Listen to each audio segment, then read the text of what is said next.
De korfbalsters van Oranje-Wit liepen zondag promotie naar de topklasse mis. Over 3 duels werd de ploeg uit Leunen verslagen door Prinses Irene. Het werd 16-18 voor de bezoekers uit Nistelrode. Ja, flink balen. Ik denk dat we als team gewoon keihard gewerkt hebben, 3 wedstrijden. Zeker de eerste 2 wedstrijden denk ik wel de bovenliggende partij geweest. En ja, het is gewoon jammer dat je het dan de derde partij niet af kunt maken. Ja, ik denk dat zij ons tempo er wat uithaalden en wij daar moeite mee hadden. En zeker op het einde werden zij ook fysiek en ik denk dat wij ons daar een beetje mee lieten gaan. En ja, dat is jammer. Ja. Dan probeer je dan nog het tijd te keren? Ja, je brengt nog wel 2 wissels in, maar je probeert wat meer op lengte. Maar goed, het zijn allemaal tactische dingen. Maar het mocht niet baten en ja, het is gewoon doodzonde. Ik bedoel, voor 3 wedstrijden gezien kan alleen maar trots op de meiden zijn. Dat zijn we ook. Ik bedoel, ja, meer kan je er niet aan doen. Het heeft wat tegengezeten in wedstrijd 2, maar goed, het heeft misschien weer wat meegezeten in wedstrijd 1. Maar over 3 potjes gezien, ja, net niet. Jammer. Ja, echt, we hebben echt een wedstrijd.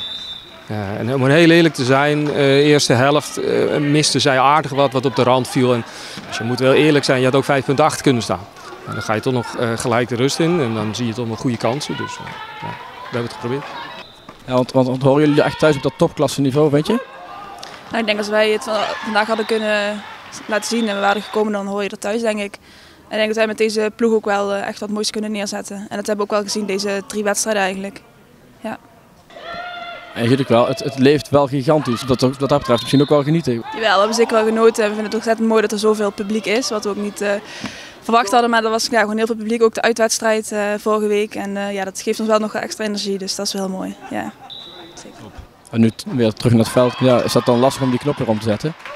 Nee, dat denk ik niet. Ik denk dat we nu ons vizier weer kunnen zetten op het buitenseizoen en daar ook nog iets moois neer kunnen gaan zetten. En daar gaan we nu voor. Ja. En dus moois neerzetten, wat ziet de coach dan het liefst aan het einde van het seizoen?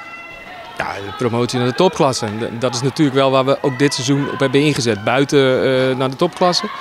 En binnen zien we wel. En het is natuurlijk prachtig dat je hier staat. Ik bedoel, 3 wedstrijden, je wordt tweede. Je mag het, hè. Voor ons is het een toetje. En volgens mij heeft iedereen geleerd en ja, daar gaat het om. Dus eigenlijk hadden we dit helemaal niet verwacht.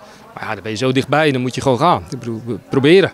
Ja, dus, maar buiten promotie is nog steeds het doel. Dus, ik denk dat de ploeg wel heel redelijk naar zichzelf kan kijken en hier heel snel overheen is. Dat denk ik wel. Ja.